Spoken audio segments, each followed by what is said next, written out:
Test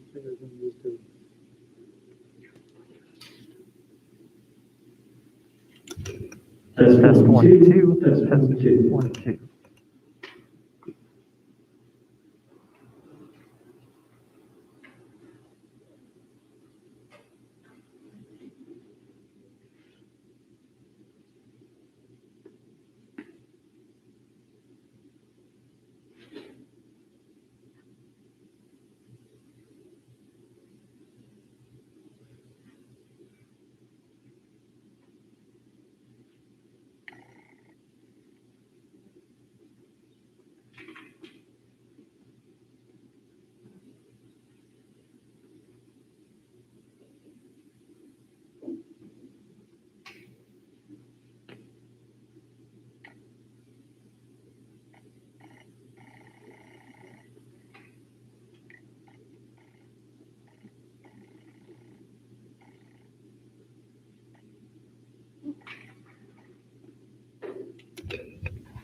We're good to go. Good to go again. Sorry about that. Okay, We're getting the word that we can start up again. Thank you, Mr. Lightbox. Okay, thank you. We move on to our consent agenda. I need a motion to approve the consent agenda that includes personnel addendums that had earlier today. Move. Second. Okay, roll call. Braden. Aye. LaCroix. Aye. Strack. Aye. Miller. Aye. Mack. Aye. Weidman. Aye. Okay, thank you. That's the consent agenda. We have 3 action items that we're moving through this evening. The first, I need a motion to approve. Mr. Mack, you're on mute. No, I'm not. Now we can hear you. Okay. The microphone was on. Okay, so what thing we heard was that the consent agenda passes. No, okay, all right, perfect. We're gonna move to action. I was gonna sing a song, but we'll move to action items. So, sorry you missed that. We have 3 action items that we're going to do this evening. The first one is I need a motion to approve the fiscal year 2021-2022 school calendar. So moved. Second. So this agenda item was talked about last week, or 2 weeks ago at our last meeting, so I'm not going to walk through the whole calendar for you again. I'll just hit a couple of highlights. The school year would begin on Tuesday, August 17th, and we'd start with 2 institute days, and then the next day, the 19th, would be a first day for first through 8th graders. And then the 20th would be the first day for kindergartners, and then rolling into the next week on Monday, we would start with early childhood. I'll mention that as we've done in the past, we've made sure that our winter vacation and spring vacation align with the high school. And finally, I'll mention that the proposal on this calendar is a change in language, so that on October 11th, instead of honoring Columbus Day, we would be honoring Indigenous Peoples Day, in order to recognize the impact of colonialism on Native communities and celebrate the cultures, contributions, and resilience of Native peoples. Thank you, Dr. Glickman. Any questions or comments from board members? Just want to thank the student who wrote us and advocated for the name change. Something I think the Equity Committee talked about for a long time, but it was great to see student advocacy and activism. So I hope we get a chance to thank her in person at some point. I'd like to add to that. This is something I mentioned to Dr. Glickman in one of our conversations, that I would like us to have a public acknowledgement of this change and celebrate the work of the Equity and Inclusion Committee, the numerous teachers and staff who advocate for all peoples, and especially for the students who reach out to the board and exercise their voice in all things public. So hopefully we look forward to perhaps celebrating that change come the fall. Yeah, I was wondering, when you mentioned that to me, Mr. Mack, I wondered if it would make sense to actually do that right around the day, you know, perhaps the board meeting prior to Indigenous Peoples' Day. So we got to add that to our upcoming meeting agendas, but for next. Thank you, Dr. Glickman. We can go ahead and do roll call vote if there are no other comments from other board members. Okay. Weedman, Aye. Miller, Aye. Mack, Aye. Braden, aye, LaCroy, Aye. and Strack. Aye. Okay, thank you. Motion carries. Our next action item is a motion to approve the fiscal year 2021-2022 student fee schedule. I need a motion for that. So moved. I'll second. Board member comments, questions, discussion items? Well, just to, as I did for the last agenda item, I'll just mention, we talked about this and I presented on it last time. Just a brief recap. There are no proposed changes to our student fees for next year, except for aligning the kindergarten, first and second grade fees with those for the older students, to the extent of adding the $50 tech fee. When the $50 tech fee was originally brought forth to the board a few years ago, we weren't having Chromebooks for K2, and now that we are adding that tech fee for those grades. Thank you, Dr. Glickman. Other board members? Okay, we can go ahead and move to vote. LaCroy, Aye. Braden, aye, Strack, Aye. Miller, Aye. Mack, Aye. and Weedman. Aye. Okay, motion carries. Thank you. Our third and final action item for the evening is a motion to approve a 3-year contract with Miller Cooper and Company for auditing services provided to the district. I need a motion. So moved. Second. Okay. I'm going to turn to Jane McGowan to speak with us about that action item. Thank you. Good evening. We did seek proposals for new auditing firms, and we received 3 excellent proposals. All 3 of these firms have wonderful reputations in Illinois School District auditing in Cook County and the surrounding suburbs. So there was not a difficult, we could not have made a bad decision here. We are recommending Miller Cooper Company because of their proposal, and you have a summary there of some highlights. Pricing was the last thing that we looked at, but I think Miller Cooper will do a tremendous job for District 46 over the next 3 years. And the reason for this really is, it is our belief that best practice is to change auditing firms from time to time. For me personally, I recommend it every 7 years. Let your new assistant superintendent in business make his recommendation, but we think this is a good time to make a move.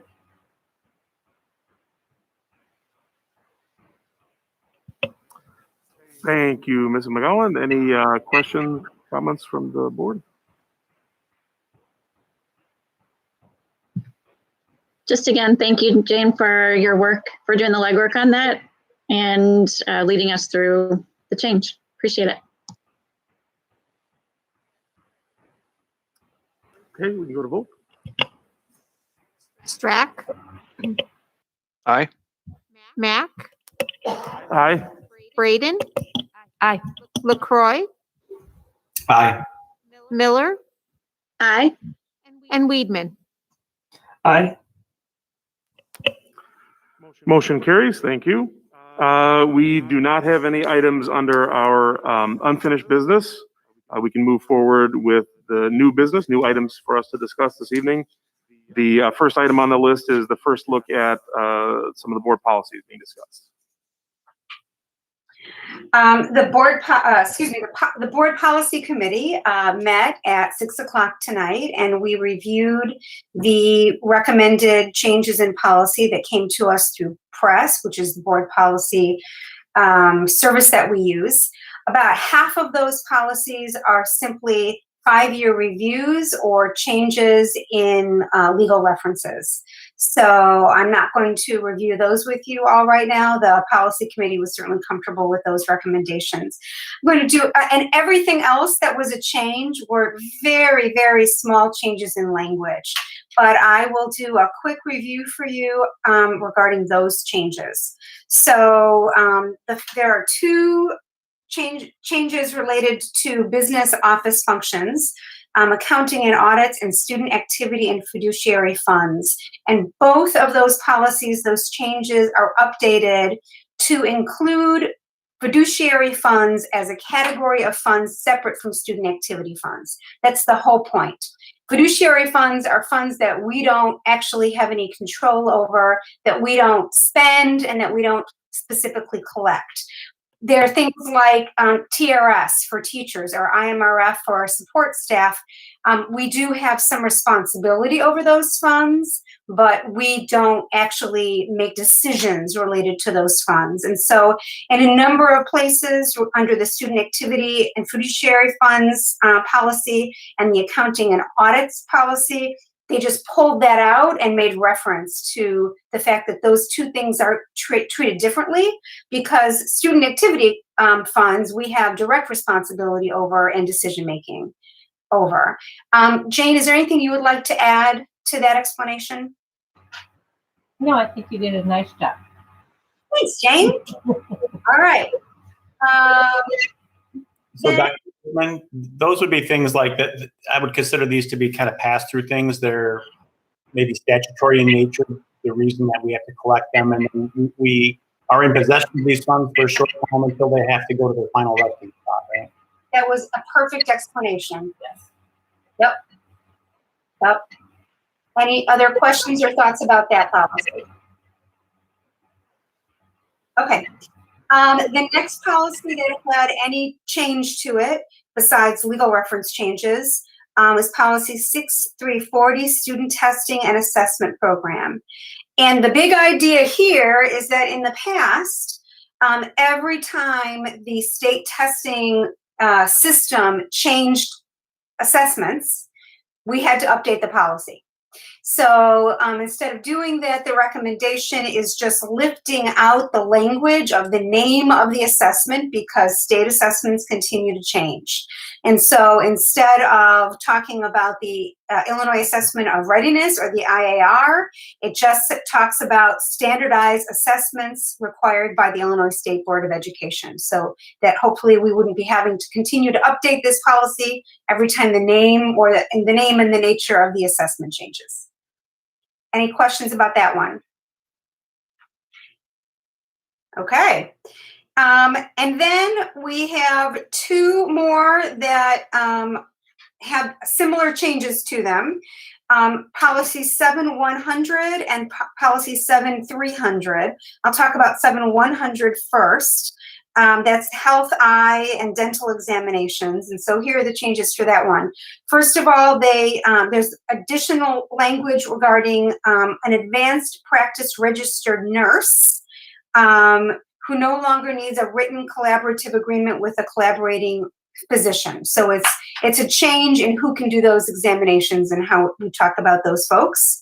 Then there's an addition, and this is a change in law. This is all changes in law. But I want to point out that this is a change in law, that there's an addition to an age-appropriate developmental screening and an age-appropriate social and emotional screening, and those are required parts of a health exam. That's not a decision we make, that is now required by law, but the policy also states that students can't be excluded from school if those screenings haven't been done. So that's another change. And then kind of back to the language of our registered nurses, there's addition of the word registered in advanced practice registered nurse. So those are the changes on 7100. Any questions or comments about that one? Okay, and then one of those changes extends to policy 7300, extracurricular athletics, which of course you know for students to participate in athletics, they have to have a medical examination. And back similar to in 7100, there's the addition of the word registered for advanced practice registered nurse. So it's just really a change in language there. Any questions there? Okay, and again, there were some other policies, but all the other policies, I think there were 4 others, were just either 5-year reviews or changes in legal references. And we will bring these back again at the next meeting for a vote. Thank you, Dr. Glickman. Our next item under new businesses is advocating with legislators. That is me. Thank you, Dr. Mack. And thanks, Mr. Vipont. So I wanted to just have a quick discussion with the board about legislative advocacy. As you know, we've been a member of EdRed now for a couple of years, which is our state legislative advocacy group. And I had the opportunity to actually attend a training on legislative advocacy, and I learned a lot, and I thought it would be a good discussion for us to have, because although EdRed is fantastic at giving us advocacy throughout the state legislature, there was more we could be doing at home to develop relationships with our legislators so that they can go and represent our interests in the state and federal government. So, Chris, could you give me the next slide? So 3 things I thought would be good discussion starters. 1, what's the purpose? Why should we advocate for legislative priorities? What is the impact? Both on the impact on us, which we talk about a lot, but I think there's an opportunity for us to impact legislation. And then finally, what are some potential next steps? There's a lot of potential actions we could take from, informal and ad hoc to more formal and organized. And so I just have some options that I want to put before the board for us to think about. So let's move on to purpose. So why would we do this? And what I've come to in my understanding of the purpose of being advocates would be to advance the district's vision and goals through proactively influencing the state and federal legislation that impacts district concerns. So hopefully that's pretty straightforward. And I've got some examples of that on the next slide, but I'll pause to see if anyone has a reaction or a question about just why we would engage in legislative advocacy.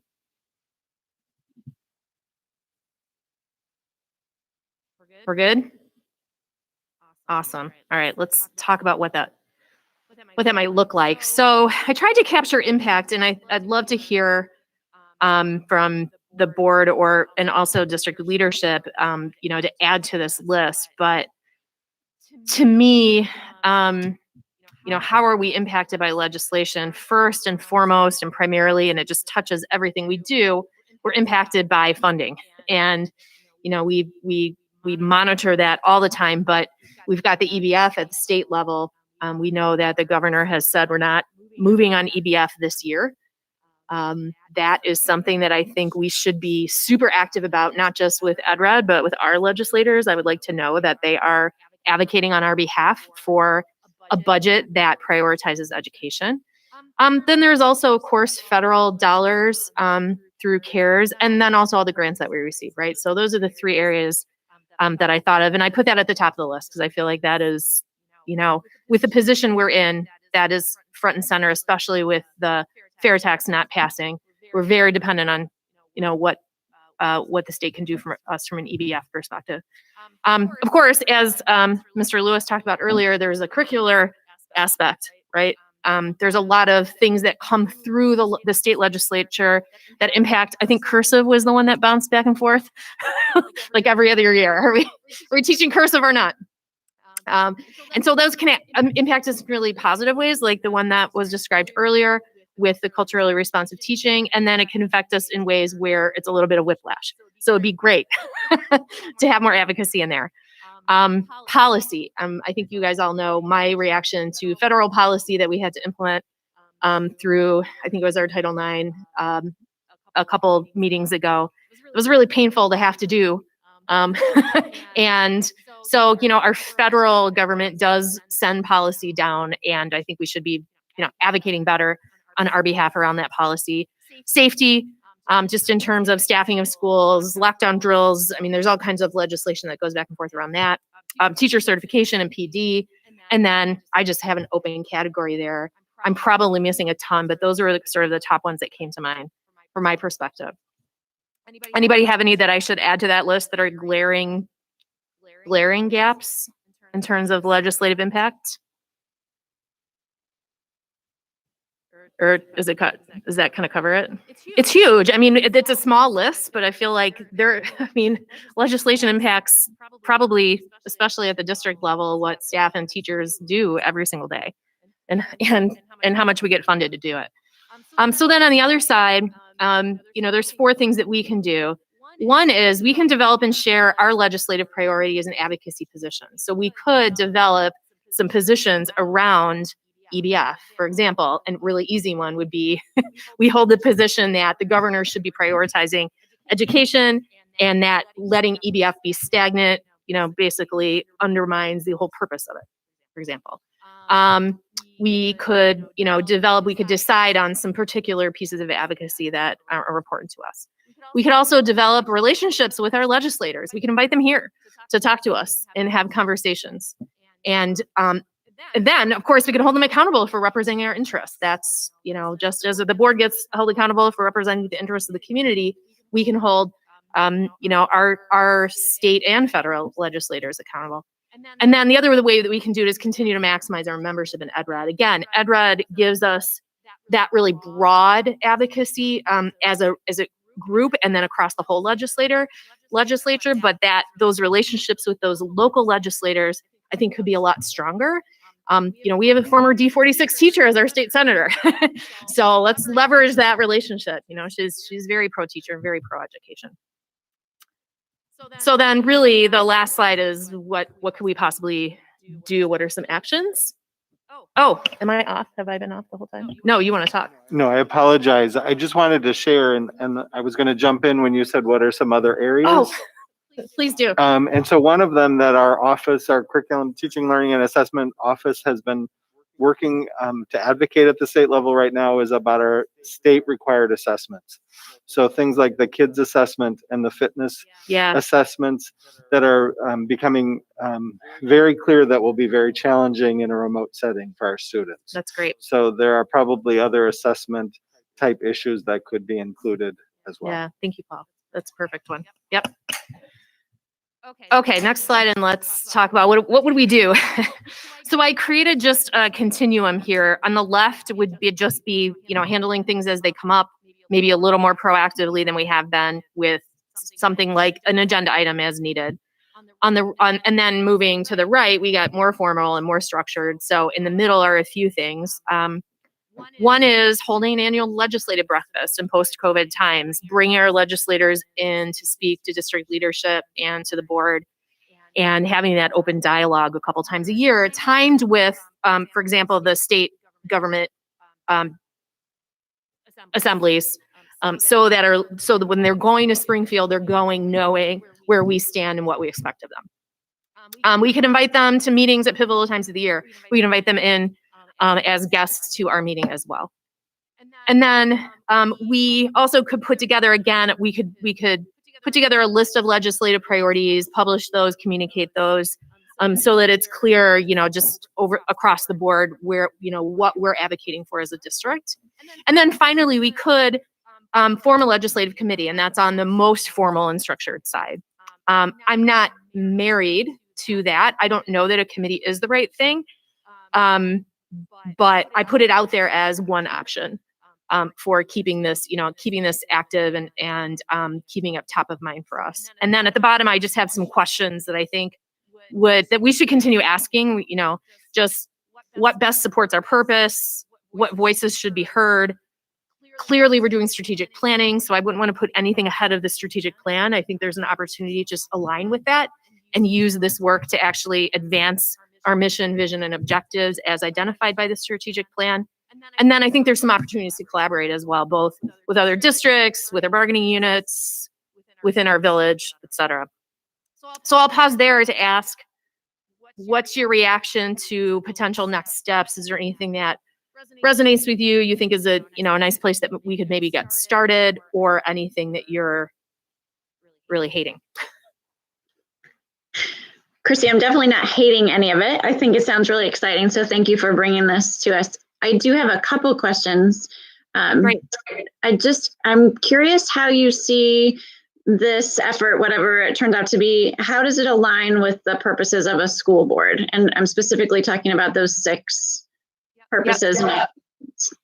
So my understanding is that the school board sits in trust for the community. And so with that, you know, the community is impacted by our ability to deliver the mission, vision, and values, and legislation impacts our ability to do that. So to me, there's kind of that transitive property of legislation impacting us and us then sitting in trust for the community. And so as part of that trust, I think we have an obligation to understand and proactively impact the legislation instead of just sitting and letting it impact us. That would be my very high level response to that, Christy. Great question. No, it makes sense. It makes sense from a connects with the community standpoint too. It gives us just another opportunity to understand what our community wants, and then make it happen. So that makes sense to me. And then the other one is, how do you see, if it would go, whatever this ends up being, but how do you see the work of a legislative body complementing the other committees that we have, specifically the equity and the community engagement, but then also the finance, which I think is coming in the future? Yeah. How do you see them working together? I like some of your ideas about this when we've talked personally, and was hoping you would speak to that. Yeah, I think what I love about doing strategic planning right now is that it just gives us a foundation to build some of this out in a very intentional way. So instead of just saying like randomly, we should have this committee or that committee, we can really look at our mission, vision, and goals and say, what committees support that? What's going to get us closest to advancing those things? So first, I think we should consider it within that scope, right? All of the committees. And then specifically for legislation, clearly there's legislative impacts to every committee. You know, there's a huge tie into finance, there's a tie into equity. And so I would see, you know, there's almost a, like a Venn diagram of making sure that, for example, as the equity committee is working on an issue, if there's a legislative impact there or tie-in, that we would make sure that we are whoever is working on advocacy is getting the information they need from that committee and saying, all right, let's invite, let's meet with Melinda and Sam and talk about this together. And kind of just helping those committees connect the dots to what their legislative issues might be, and being sort of that central repository of all the legislative pieces that are important for the district. Great, thank you. You're welcome. Christy, all I had to say is thank you. I wanted to acknowledge the work that you did there for this and your participation in EdRed. We have in the past sat down with Senator Bush and Representative Yingling to discuss various options, and I think we need to continue that trend and start close the home with them. But I think we also need to, and I may have missed it, but we need to be a little more active with our villages as well. As we've been trying to get to their meetings and that, I think by reaching out to some of the local mayors and having them come talk to us about what plans are in their own district or in their village, which affects our district, maybe we can get some changes in there. I mean, there are some other options like impact fees and that we might be able to have some discussions about with them. That's great, Jim. Yeah, I certainly did not mean to leave out our municipal relationships, but you're absolutely right. I mean, and in the county as well. We have our county board member has been a great advocate for sustainability, which is, also a theme in the district. So I think that's been a really good relationship that I think could be even better too. So. Thanks. Hey, Christy, it's Jason. I wanted to react to something you said about this kind of advocacy being an obligation of ours, and that really struck me because, I mean, when you think about the democracy that we live in, right, it's kind of like voting. We have to raise our voices and say what we want. And it might seem, we can shake our tiny fists at the fact that, education is funded by property taxes, and we think that's wrong. But, what are we going to do about it? And like voting, your one vote is inconsequential, but when it's paired with 81 other million votes, it, changes things. So I think this is great, and thank you so much for taking the lead on that. And I'd like to be involved with you more on this to the extent you want or need the help. Awesome. Great. Thanks, Jason. Yeah, I think there's opportunity, and it may be that it's not a committee, but more of just a liaison between the committees, because so much of it is financial. So thinking about the structure of it, it makes a lot of sense that, the finance tie would be pretty strong. I think this is also a good opportunity for community involvement if anyone is in the community is so inclined. The board is just 7 people, so anybody who would be willing to get involved and advocate on the board's behalf, or, well, I guess not technically on our behalf, but advocate for the positions that we would espouse, then that would be helpful too. Absolutely, Stephen. Yeah, Christy Miller brought that up as well in a one-on-one conversation, that this is just another opportunity to involve our community. Great. Good. Well, thank you for your time. I know we have other stuff to talk about, but maybe at our next meeting we can just think about it and then talk about what might be, what might be a first step. And as you all are talking, I'm thinking maybe we just inventory, like, what's the full scope of legislation that does impact us, and are there some things that we want to start singling out to form some positions on? Thank you so much, Christy. Sorry, Christy. No, is that part of the equity audit at all? Is some assessment or audit of our legislative stances? Is that part of it, or no? Or do you know? Well, we don't have them, so it'd be hard to audit. Yeah. Okay. All right. So we can get that done before the equity audit, and then we can audit them. Sounds great. All right. Thank you. You're welcome. Sorry, Stephen. Didn't mean to interrupt you. Not at all. Thank you, Christy. And I look forward to participating in that as well. It's a great opportunity for our community. Okay, the final item on our new business list is CDC guidance update. Yes, I'll be sharing some information with you about that now. And Mr. Vipond is going to put my slides up.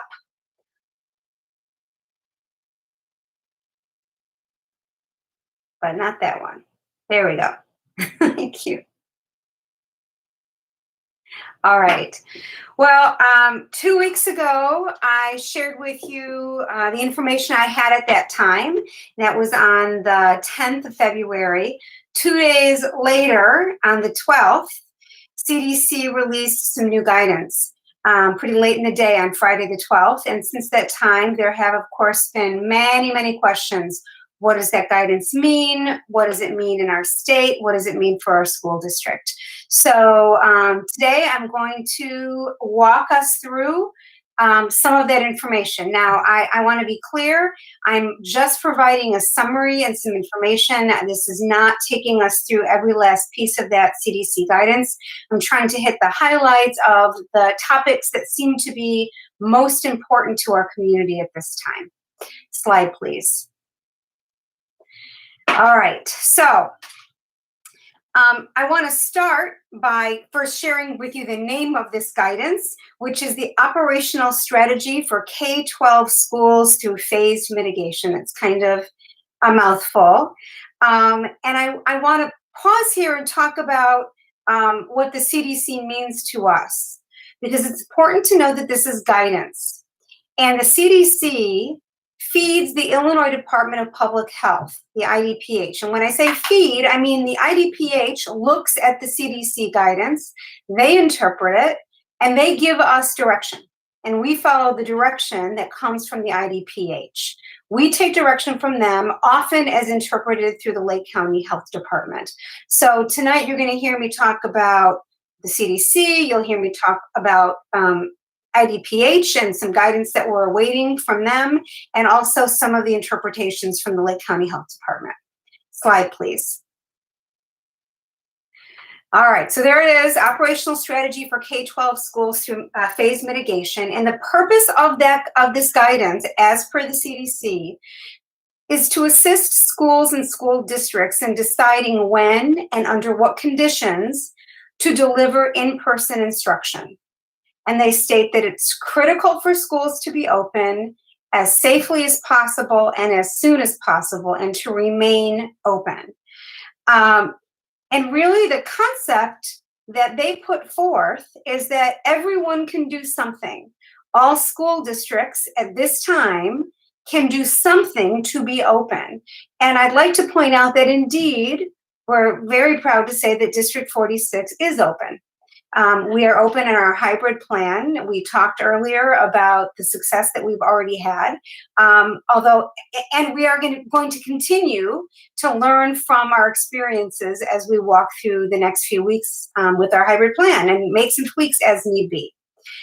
Okay, slide please. By the way, you've seen me present many times, and you probably recognize by now that I don't typically read slides to you. That's not the best presentation style, is to read slides to people. Today, I'm going to be reading slides more often than you're used to seeing, because much of the information on here I have cut and pasted directly from the CDC, and I really want to, highlight it and to read it to you. Anything you see in italics is actually, direct language. So again, back to that background, it's to enable schools to open safely and to remain open. And they share that all community members, students, families, and staff should take actions to protect themselves and others where they live, work, and play. And then here's a direct quote. In short, success in preventing the introduction and subsequent transmission of COVID-19 in schools is connected to and facilitated by preventing transmission in the broader community. Now, that statement, the rest of this presentation is not about that statement, but I wanted to pause on it simply to say that's why we keep talking about what happens out in the community and how it intersects with what happens in our schools, and the importance of people making safe choices outside the school building so that we can be safe inside the school building. And then they go on to talk about the fact that the recommendations are based on the best available evidence at the time of release. As science and data evolve, guidance will be updated. And oh my goodness, we have been seeing that for a full 12 months, right? Constantly making changes, not because people feel like making changes, but because we keep learning more from science. I'm going to bring us to this quote that we've all heard so many times from Maya Angelou, who said, "Do the best you can until you know better. Then when you know better, do better."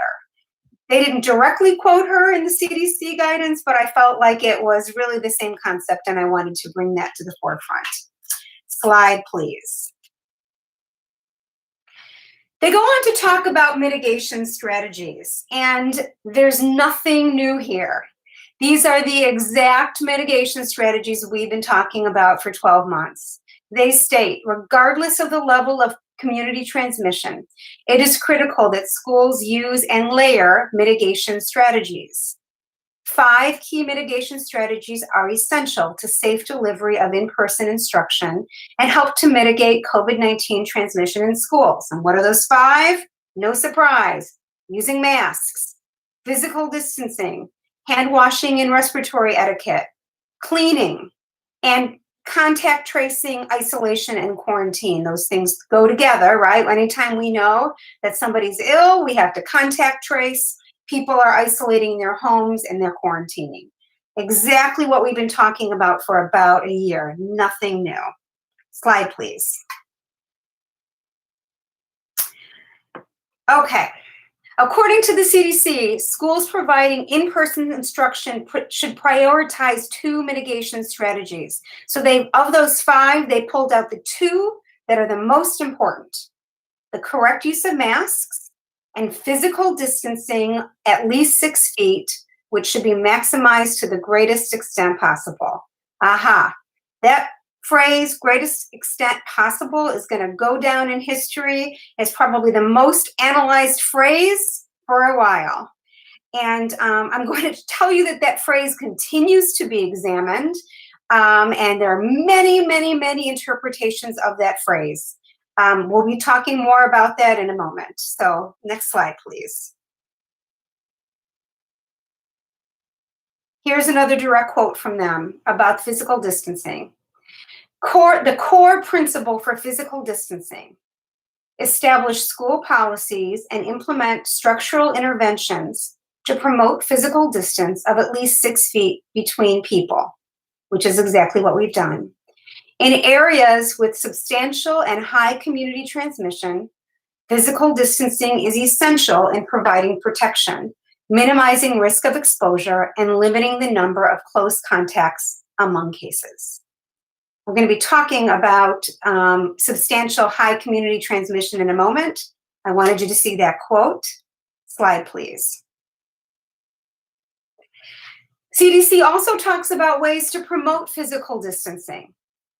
These are methods we're already using, along with some alternatives to use when physical distancing is not always feasible. So we'll talk about that too. So of course, there's cohorting. That's exactly what we're doing in our schools, where there's a same group of students with one teacher throughout the day, or maybe a teacher coming in, but kids not mixing up. We've done that to the best we possibly can. There are a few places, and we've talked about this before, a few situations where that hasn't been as possible, so that we can best support students' specialized learning and social and academic needs. But for the most part, we are cohorting. They talk about staggered schedules. That is a staggering of arrivals, perhaps different groups of students, different grade levels arriving at school at different times. That one we don't currently have in place, but they talk about it in the CDC, so I wanted to mention it here as well. Alternating schedules, fixed cohorts of students and staff to decrease class size and promote physical distancing. That is exactly what we're doing through our hybrid model, with some of our students coming on Mondays and Tuesdays in Group A, other students coming on Thursdays and Fridays in Group B. Installing physical barriers. This is one of those alternatives when physical distancing is not always feasible. And they talk specifically about things like front offices, which is a perfect example for us. So although we are providing physical distancing of 6 feet throughout our schools, we know that in our offices, if a visitor, although we're limiting visitors, people do walk into the office. So if the visitor is to walk up to the front desk and the secretary or somebody else walks up to the other side of the front desk, if there's no barrier between them, there's not 6 feet between them. It's just, that's not going to work. So we've installed physical barriers there. So that is that's one of the mitigation strategies you can use when physical distancing is not always feasible. And then of course there's the limiting of visitors, which we are doing. Slide, please. This brings us to the CDC thresholds for community transmission. So the CDC talks about 4 different levels, low to high. And they talk about it in light of incidence rate and positivity. Now, we have not, in Lake County, been talking about positivity very often, or not for a while, because really that's the advice that we've gotten from the Lake County Health Department, that their focus has really been on incidence rate. But because this is a review of CDC guidance, I wanted to bring both of these forth and talk about both of them. So remember that incidence rate is how many cases there are per 100,000. Now, we're used to talking about that as a rolling average over 7 days. We're going to see some samples of that in a moment. The CDC, and we're used to talking about that not because I decided we should talk about it that way, but because Lake County Health Department talks about it that way. Why do they talk about it that way? Because the Illinois Department of Public Health talks about it that way. But that's not how the CDC talks about it. They talk about how many there were over 7 days.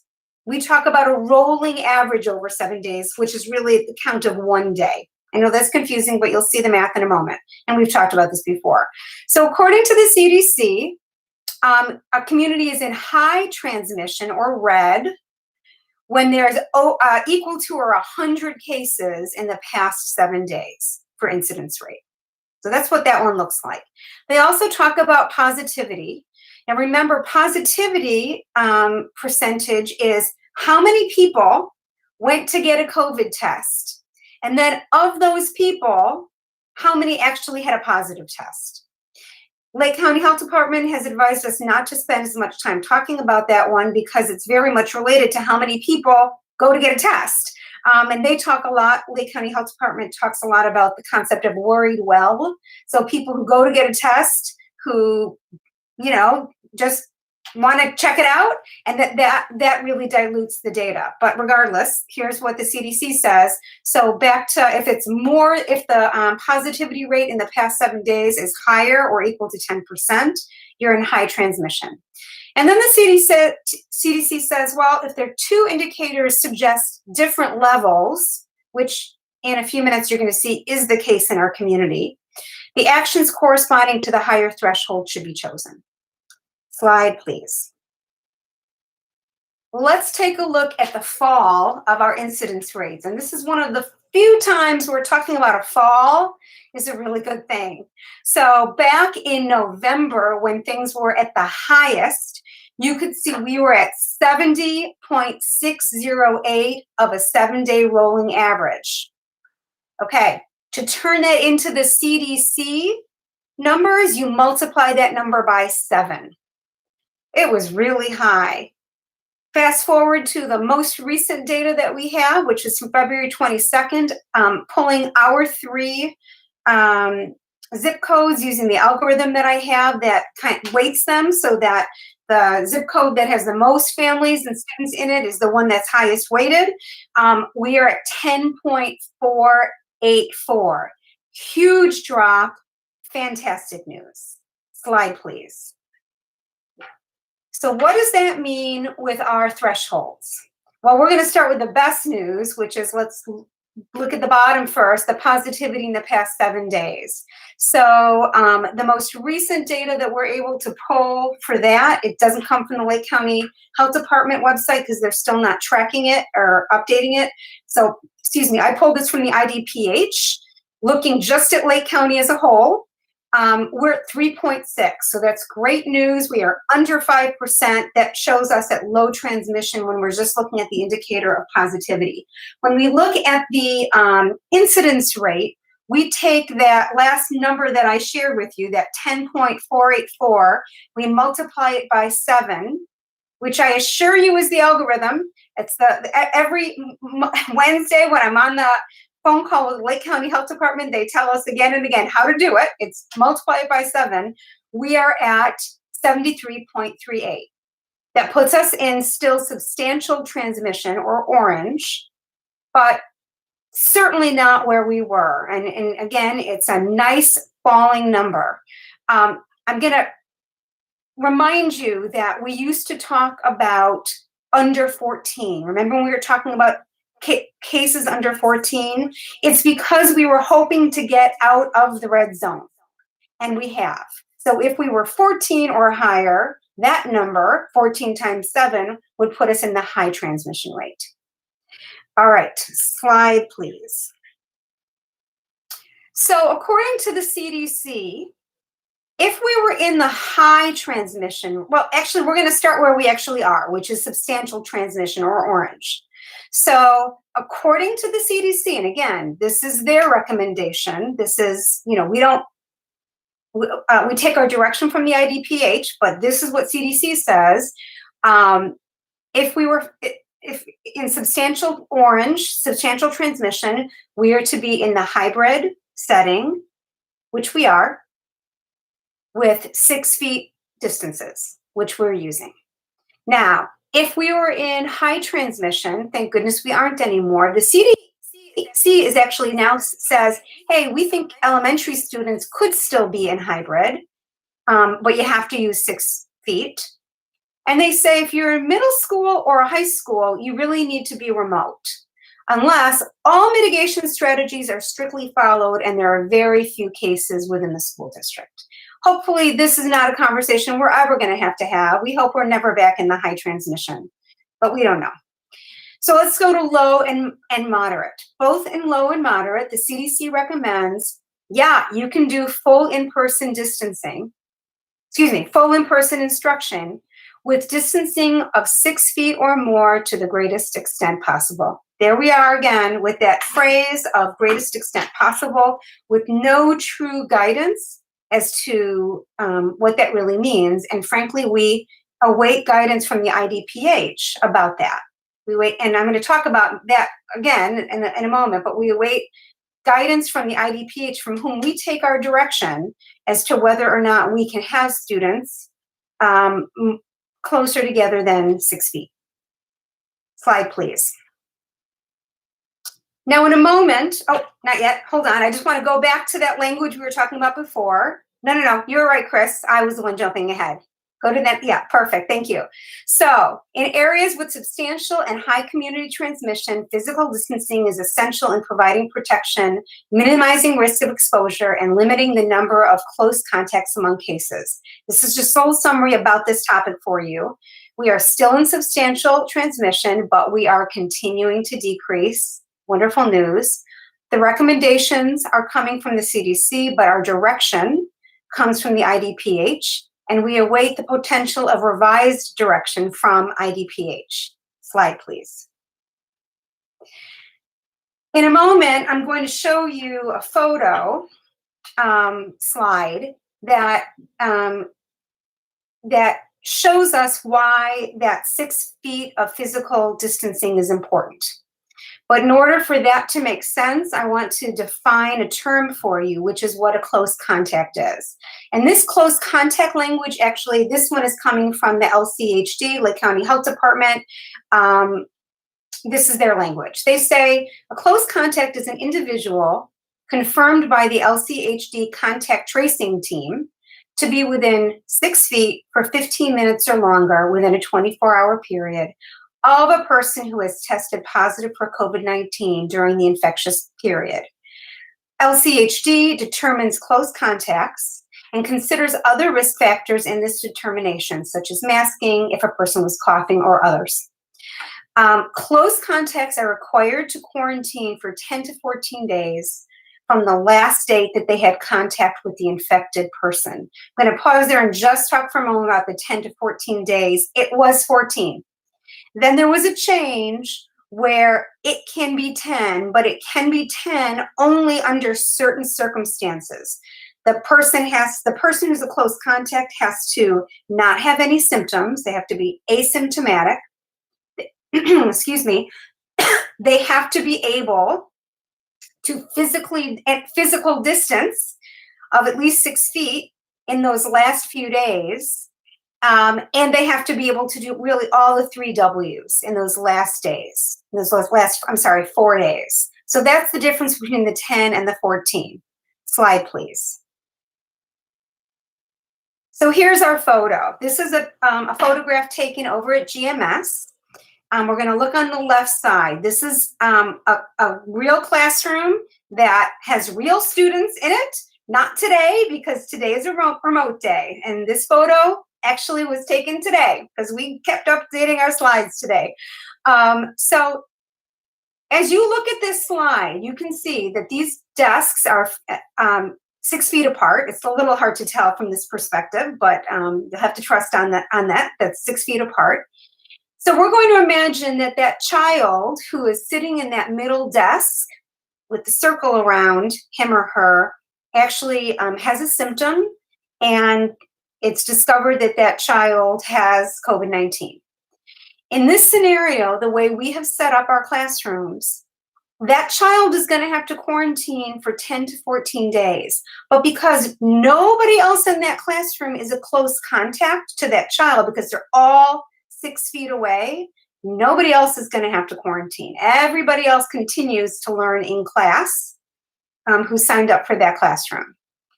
Moving over to the right, we added some more desks. And this is a scenario where the desks are 3 to 4 feet apart. And again, we have that middle desk that is the child that has coronavirus. In this scenario, there are 8 desks around that child or 8 children around that child that would actually need to quarantine for 14 days because they would be close contacts. They would have been within 6 feet of that child. And in fact, it's 14 days, not even 10, because there's not been any, because we weren't following the 6 feet of distancing. Hang on, I want to read something to you about that. Give me one moment. Okay, so according to the Lake County Health Department, the permitting of the reduced 10-day option quarantine, it only is permitted as long as the person remains asymptomatic, that's what I just told you, can continue to social distance and mask during days 11 to 14. So in this example on the right, the reduced quarantine is not an option for those in the setting because the social distancing is impossible. Slide, please. So where are we now? Well, we're in hybrid learning. We're celebrating that. We still must adhere to physical distancing requirements per the IDPH, per the Lake County Health Department, and we believe as per CDC. The interpretations that we have from the CDC so far have not brought us to believe that that the CDC is even recommending that we don't have 6 feet of distance, particularly because we're still in that substantial transmission. So we have class size limits, as we talked about 2 weeks ago, that based on that 6 feet of distancing, depending on the school, depending on the class, we can have anywhere from about 10 to 14 students in a classroom. We still have capacity limits as per the Restore Illinois Phase 4 that says we can't have any more than 50 people in a space. And that brings us to lunch limits, right? So when we're eating in our lunchrooms, we can't have more than 50 people in those lunchrooms.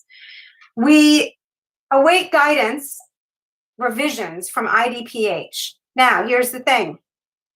If you looked at my slideshow last night, this would have been the last slide. That's all I had to share. But as keeps happening, we keep getting new information. And at 8 o'clock this morning, I was given new information that I'm going to share with you today. Yesterday, the Lake County Health Department, the health officials from, those health officials were able to be on a webinar with the IDPH. This is not something that was open to schools, it was open to health departments. And this was a webinar as they were talking about the potential of upcoming changes from the IDPH. The meeting I was on this morning, the Lake County Health Department shared those changes. It's important for you to know these are not official, but I very clearly asked, can I share this? I have a board meeting tonight. Can I share this at the board meeting? And I was told, absolutely, you can, as long as you make it clear, this is nothing official right now. So you need to hear that. I haven't seen this in writing. It hasn't been provided to us in writing, and it could change. Slide, please. So what did we learn, or what might be coming? Well, the IDPH might be removing that 50-person space limitation. I don't know if it's happening. It was shared with me today that that might happen. In the same breath, the Lake County Health Department told us that the IDPH is planning to continue to have a focus on maintaining 6 feet of social distancing. That at this time, they are not planning to remove that as a requirement for schools. So let me share the things that I don't know. I don't know if between now and the time that IDPH revisions are shared, if those things will change. I don't know that. I don't know when revisions are going to come. Lake County Health Department didn't know that. We asked them, I specifically asked them, we don't know when those revisions are going to come. And we don't know, let's imagine that these are the revisions that come our way. We don't know how long they're going to last.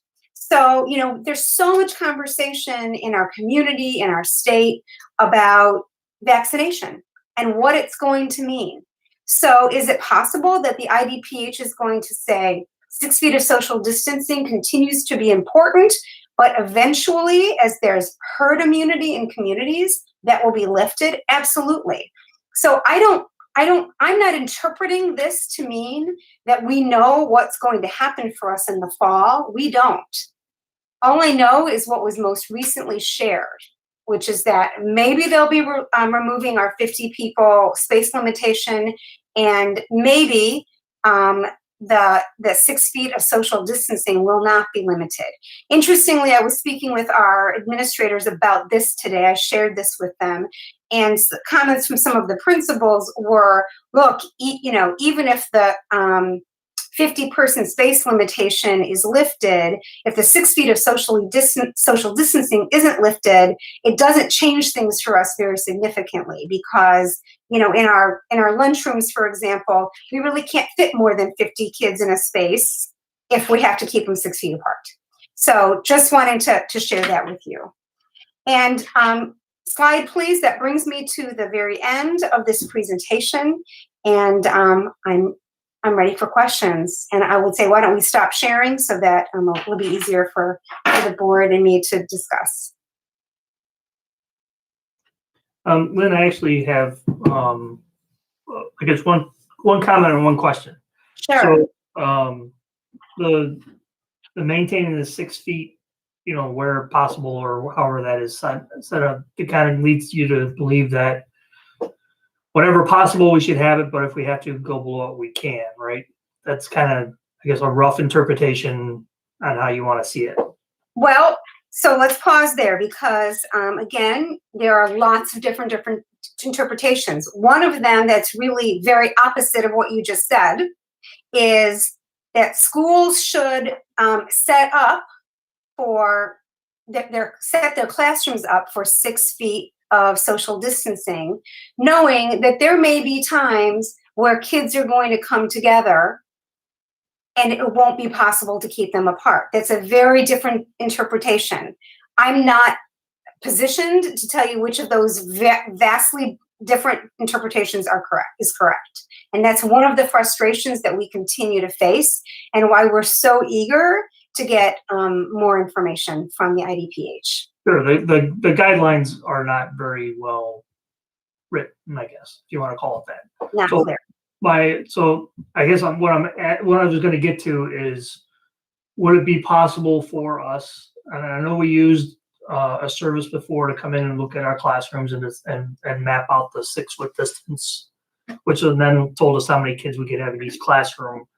Is it possible for them to redo those calculations at the 4 foot, 5 foot level, so we can see at what level do we need to have it for all kids to be back in? I don't really anticipate all kids to come back. I imagine we're going to have some staying virtual for a while. But is it possible to be able to have some of that data so that when we get down to that, when we start having to look at coming back on site, we know what our full capacity is at, 3 foot, 4 foot, 5 foot spacing distances inside the classroom, so that then, a grounded decision and data can be used. So let me say that back to you to make sure I understand what you're asking, but I'm pretty sure the answer is going to be yes, we can do that. But I just want to say it back to you what I think you're asking. You're asking, can we analyze our classrooms so that we know that if we space our desks 3 feet apart, how many kids can we get into a room, and 4 feet and maybe 5 feet as well? So that if ultimately we have reason to decide that we're not going to be adhering to 6 feet anymore, we will know how many students we can get on site. That's the question, correct?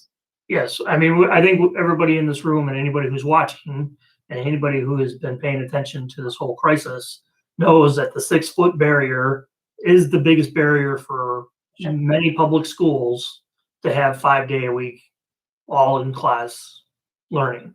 That is going to be the biggest hurdle from here on out.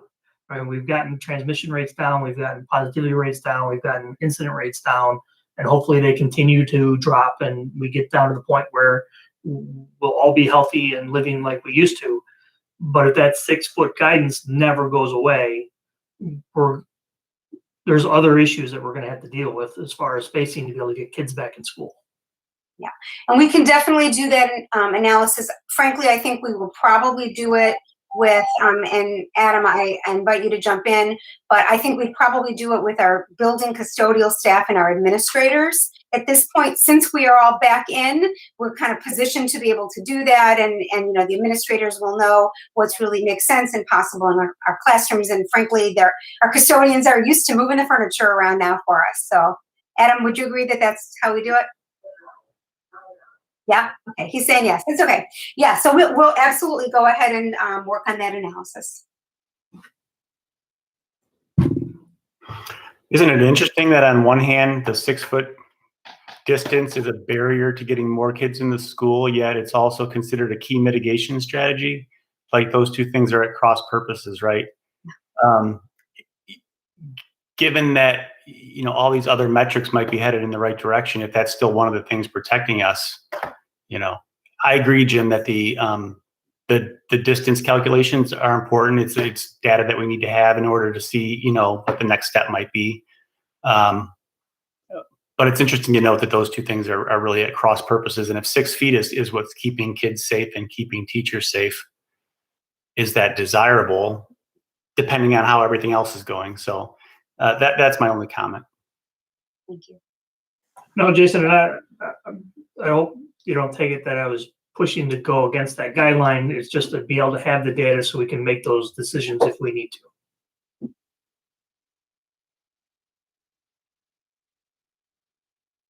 Anything else? Can I ask a clear? Oh. Wrong mute. Used to being at home. I have a clarifying question kind of related to what Jim was talking about. In the chart, it doesn't do basically at our level of transmission, that 6 feet is solid. And then it would be as cases drop, we could start to, there is some interpretation there that Jim is referring to. I just want to make sure that I'm understanding that correctly. Yes, that's Okay. that's true. But I'm going to, it's so hard. I'm going to soften that statement but with just the reminder that that is as per the CDC, right? So, you know, the CDC says that absolutely at our current transmission, we have to have 6 feet of physical distancing. But I can't say that and then also say, oh, but we follow the IDPH, right? Without pointing out, we follow the IDPH. And whatever it is that they tell us is what we have to follow, because they give us the direction. And I guess I have a question to Dr. Glickman that's maybe related to decisions of other districts. And is there any mitigation layering strategy that clearly enables a less than 6 foot difference? Example, plexiglass, etc. From what you've interpreted so far. Yeah, certainly. You know, and I can't really speak much about what other school districts are doing. That plexiglass is really, you know, the example that CDC is giving for plexiglass is things like, you know, offices, which is what we're doing. And I don't have a reason to believe that plexiglass is a mitigation strategy that negates the need for the 6 foot distancing in general in school.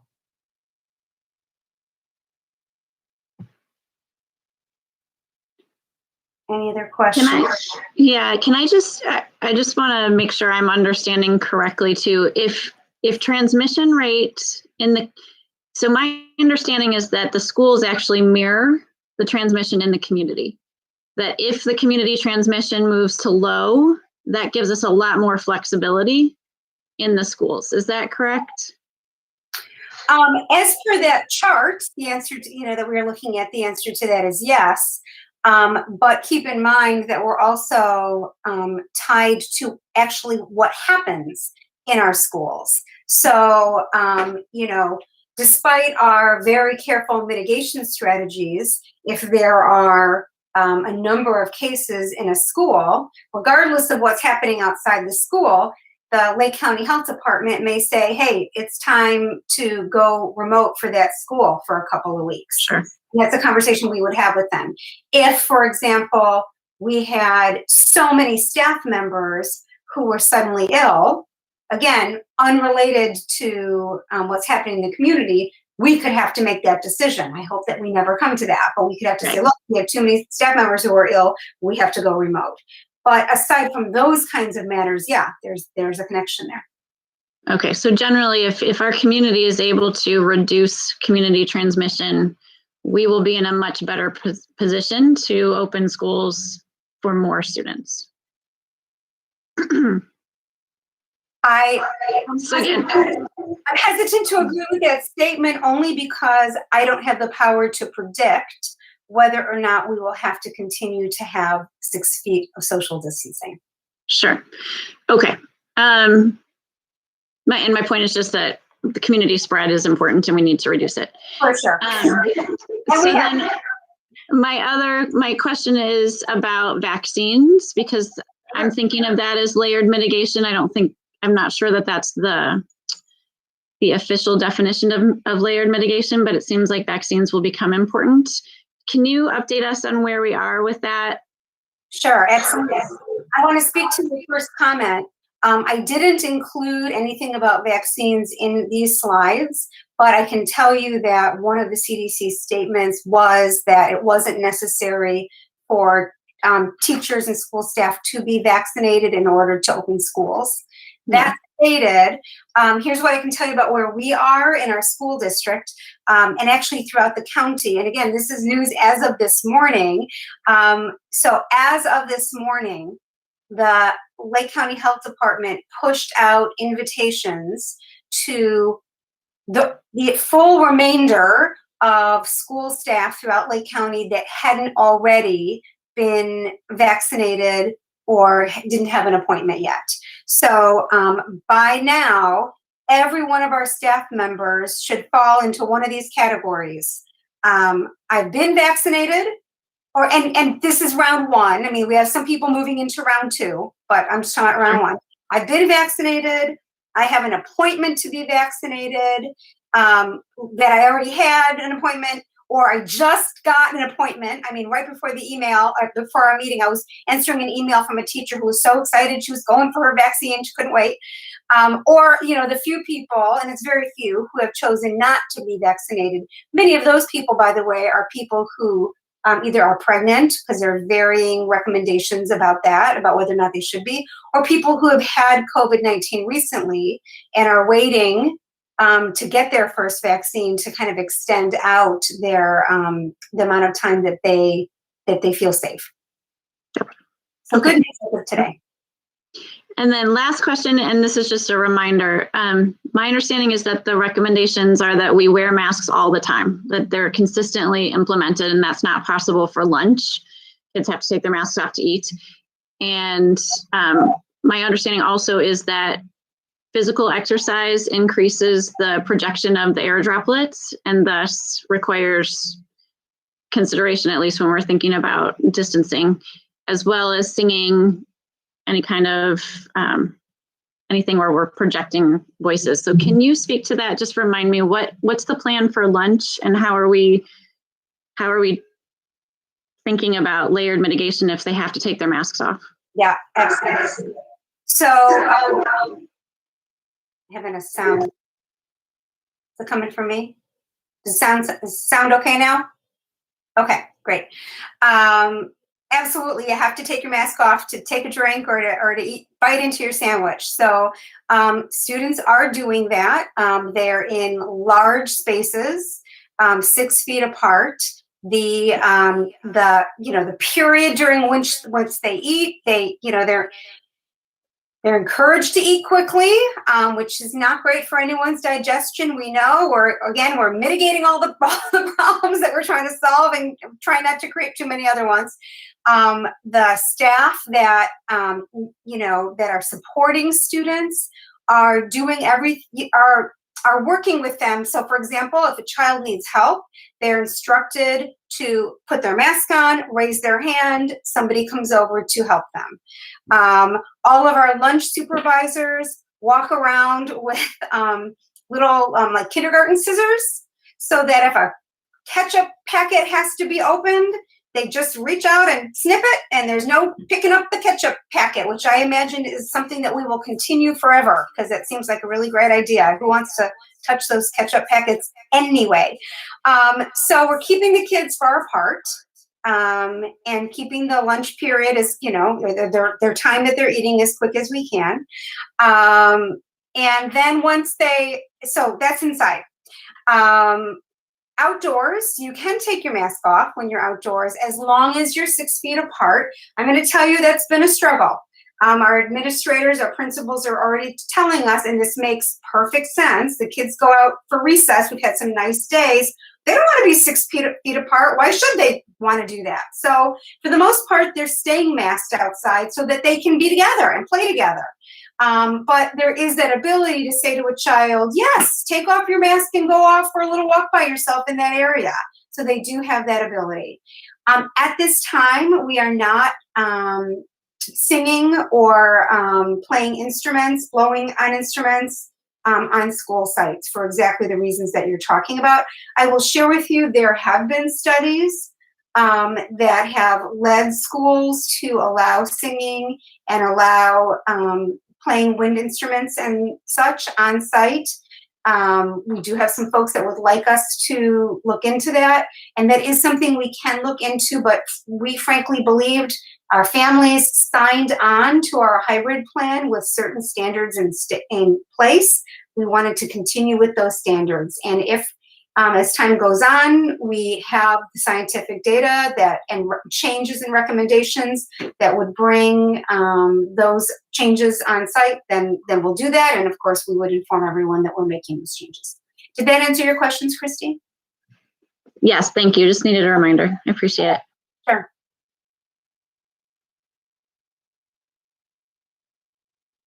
Anybody else?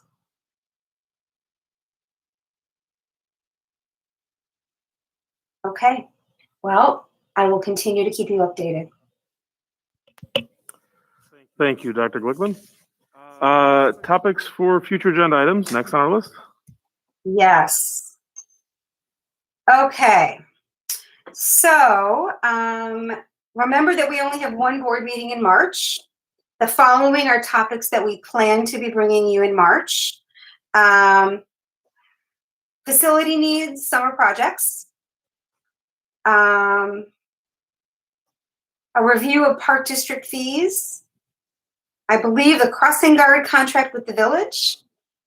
There'll be some fund transfer resolutions. So that will be O&M to capital projects and transportation to the Ed Fund. And we'll also be talking about student activity fees. And I think that's all that I have at the next meeting at this time. Does anyone have anything to add? Okay. I'm not sure it makes sense at the next meeting, but I think our community and probably our administrators and teachers are wondering what direction we're going. And in fact, that was part of your presentation last time too, of what's the goal. So I'm just curious, and I'm asking the rest of the board too, because I know that I will not be at the March meeting. So I'm trying to figure out if I need to reschedule.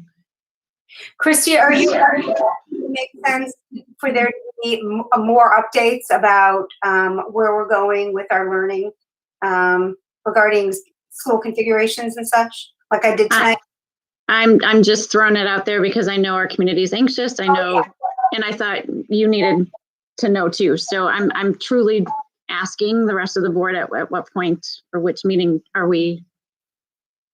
we have enough information as a future topic? I'm not saying we have to answer that right now, just as a future topic.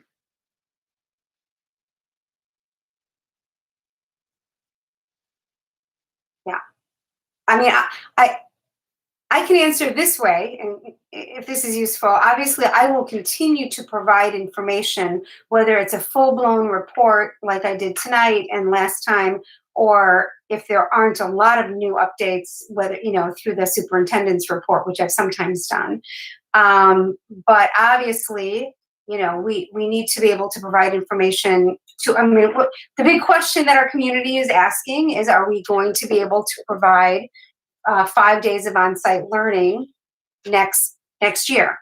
And potentially we will have more information from the IDPH by the next meeting where we can provide a clearer answer to that. Potentially we won't. Okay. Thank you. Sure. Dr. Glickman, one of the topics that we discussed as a potential discussion was about SOPA. Yes. And I believe that was scheduled for next month. Thank you. Yep. And if Can you're intrigued what that all means, Yeah, that's the yeah. Student Online Protection Act, Privacy Protection Move. It's all about student safety and staff safety online. Thank you, Paul. I just added it. Okay. All right, thank you, Dr. Glickman. That moves us to our public comment section of the evening. We are aware that there were sound issues early on in the meeting, and there are several public comments that are referring to the sound, but that issue was resolved, so we will not be reading those public comments at this time. And we do remind the public that if you are making a comment to be shared with the board this evening, that it also requires a full name be provided and an email contact address as well. We will not be reading any public comments that are anonymous or do not have a name attached to it. Mr. Lewis? Yeah, we do have a few lengthy ones tonight, so I'm going to ask Mr. Lewis if you'll start, and then when you're ready, pass them on to me, and then I'll pass them on to Mr. Wolk. Okay? Sounds great. Okay. So I'm ready. The first one is, and I'm going to start again by saying I apologize if I am not able to pronounce people's names correctly. The first one is from Diane Van Dosselaer.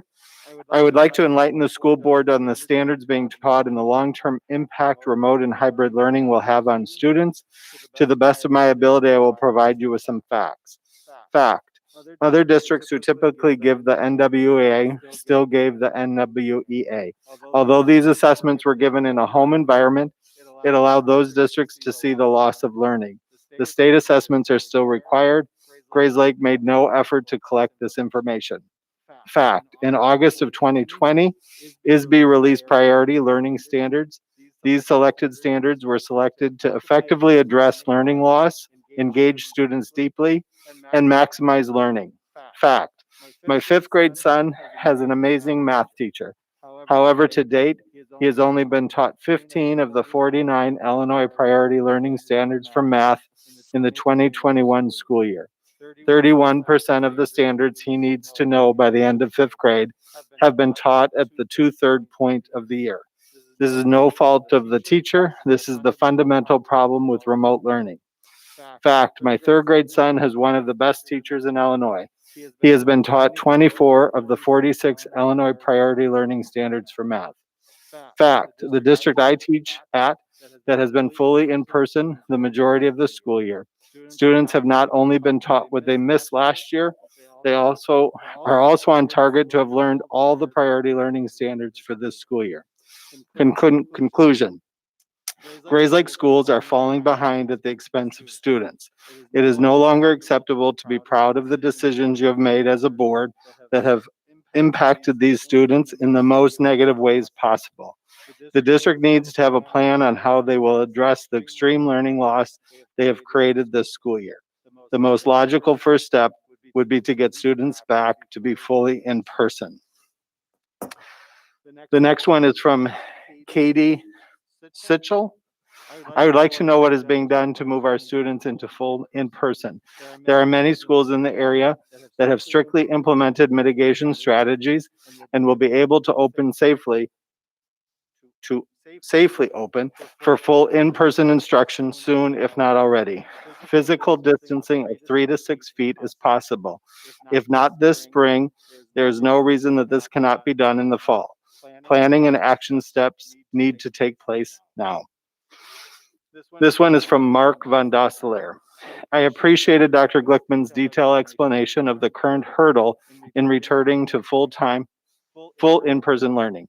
As I understand, The holdup is the 6-foot rule. Since Dr. Glickman made her presentation, I am sure you are aware the CDC released their guidelines, which loosened the 6 feet rule based on incidence rates.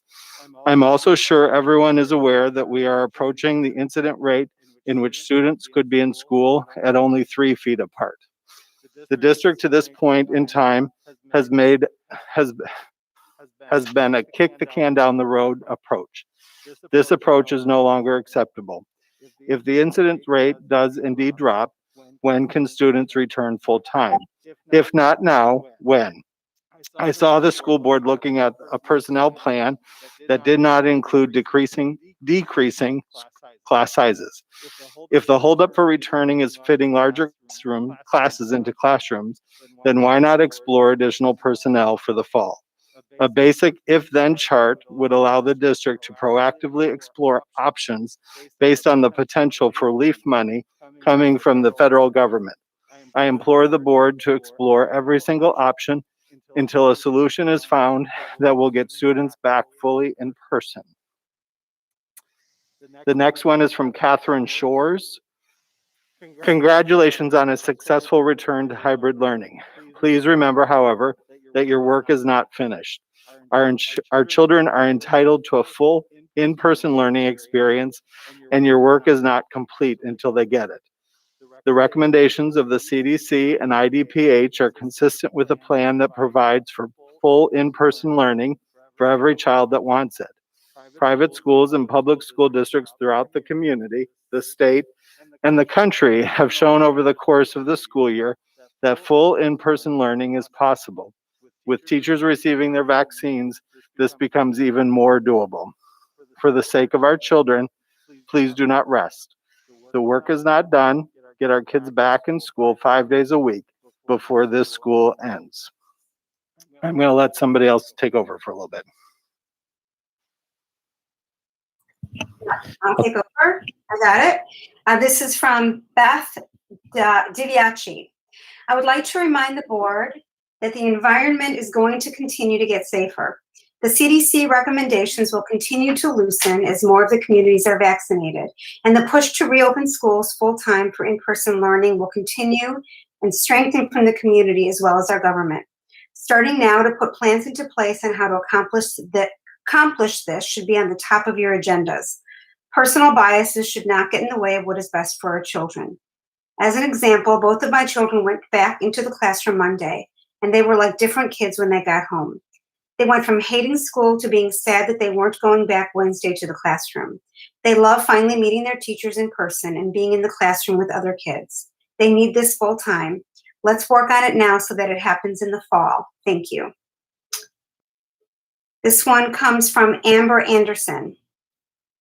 Parents who want their children in school full time are looking for a babysitter.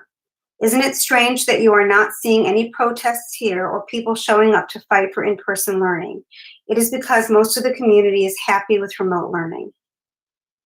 This one comes from Kenny Quinton. Commenting to express my hope that the board and district set clear guidelines for what needs to happen to move ahead with plans for more in-person schooling this spring and in the fall. We've seen recommendations and momentum, for lack of a better word, change nationwide throughout the last year. And that is especially true as the last month has moved from a deepening crisis to near optimism. Thus far, the district has appeared slow to update their thinking to match evolving recommendations. I saw and felt a new energy in my house this week as my kids returned to in-person class at Woodview. From the minute they woke up on Friday, there was a vigor that had been lacking in all of us, myself included. Stopping in-person school made sense when so much was unknown, but it feels like we've become too complacent in that reality. Remote learning was a stopgap, and I wholeheartedly commend the teachers' attitude and willingness to try to reach our kids throughout. But the time has come to plan for how we move forward, both now and looking to next year. I fear that if those plans are not vetted and formalized now, we'll run out of time and continue in the hybrid mode out of complacency. Other districts in Lake County are making their plans, and we need to as well. There is ample evidence of local schools doing in-person education without experiencing outbreaks, and that, along with the updated guidelines, should be the proof we need to make plans to do the same. This one is from Kenny Kristen. I'm sorry, Kristen Kenny. I apologize. From Kristen Kenny. I want to start by saying my kids are so happy to be back at school. They were all smiles as they talked about new friends and had much needed time away from one another. Though we are eager for more, twice a week is indeed something and so much better than the remote only. As we learned from our first month in hybrid, please be thinking and committing to a plan for a full in-person return for fall, if not before the end of this school year. Remote learning has been tough with spacing 4 elementary-age kids apart so as not to distract one another, and has been a struggle from a focus and distractibility standpoint. Interest and engagement is lost quickly with online learning, even more so as time progresses. Our kids need to be back in school. Our kids need to be back in person with school routines and within school confines full-time as possible. Please keep fighting and planning for the kids of District 46. Thank you. And she goes on to say, so there's another comment, but still from Kristen Kenny, as Chromebooks are being used sooner and a majority of school days, have plans been made to start typing instruction earlier to help these kids progress if computers will remain in place? I think this would be a very helpful skill set for my kids to have had as part of their day since receiving their computers. I've had my kids working on this, but I know not all students have this guidance or assistance at home. Okay, the next one does not have a name attached to it, so I won't be reading it. And the next one comes from Nicole Miller, who wrote, does our district have a plan in place to go back to in-person learning full-time? Now, excuse me, now that the CDC has changed their guidelines, I've seen many districts in the area changing from the 6-foot distances to 3 feet distances in classrooms to accommodate more kids and a full-time schedule, which is 5 days a week. Does our district have a plan in place to get this moving for this trimester? Please keep moving forward. Mr. Wilk, can you take over? I'd be happy to. The next comment is from Ashley Mahoney. I would like to first say that I'm so happy with how the first days went getting kids back into the building. I'm thrilled to hear that my children's teachers are not making them sit on their Chromebooks. They are only used when necessary. My children's teachers have worked so hard to make the transition seamless, and it shows during the day with the kids. Thank you, Ms. Anderson, Ms. Rosner, and Ms. Nicoletti. We still need to work on moving forward. Children need to be in school full time. With that being said, I would like to know where the district is in the planning for the next steps. Full-time in-person school. Many schools in the area are already going back full-time before the end of the year. I know that we don't have a plan for that, but that is the biggest area for improvement in this district. We are reactionary. We need to start preparing for fall of 2021. And we need to plan for full in-person. Do we have a committee already preparing on this? Or do we have a committee already working on this? If not, it should be formed in the next 30 days. If you don't start planning now, you will not be ready, as shown by how long it took for us to get a plan for hybrid now. This community deserves better from our leadership. Start now and be ready to make changes as fluidly as they come. Everyone is making changes along the way. Our district needs to do the same. Please explain how the funds that the school district received are being applied to facilitate getting all children back into school in the fall. Many families have already enrolled their children in private schools, but many families in this community do not have that luxury. Please think about what is best for all children in this community. We are spending time and money on a 5-year strategic plan, but we don't even have a plan for 5 months from now. I look forward to seeing changes in how the planning for the future of for this community. The next comment is from Nancy Grundy. Please consider moving to a 4-day week program for all hybrid students. For many classes, this will be 12 or less students total. My children have loved coming back to school this week and need more. With fewer numbers than the average class size, social distancing is still possible. Please consider. Thank you. Oh, sorry, I skipped. The next comment is from Kristen Kenny. As we look to return to full-time in-person schooling. If masks remain the best line of defense in closer contact in the fall, and even with current hybrid return with looking to increase students per classroom, does the district have a clear guidelines and or disciplinary actions / plans for children not adhering to mask wearing? This is not for children. This is for children not limited with mask wearing through any medical issues relating to special needs and those with physician's notes. This is for children who know rules but are not following. Jamie McGann writes, Dr. Glickman, thank you for always giving a detailed explanations with visuals to explain the changing rules or changing guidelines. Jamie. Ashley Mahoney writes, it's very discouraging to hear our superintendent and leaders say you are not sure what other districts are doing. Stop trying to reinvent the wheel. So many schools have been open since October and have been making it work. Use your resources, talk to them, get some help. Secondly, why are you so tied to 6 feet when there are schools around here saying 3 feet is good enough and they will be in full time before the end of the school year? We have every other mitigation. Students in this community are being left behind because most other districts are moving forward. Very disheartening to learn that the only way to get the best education for my children is to move or pay for private school. Teachers cannot teach to their highest ability via a screen, and that isn't their fault. It's on the district to have a better plan.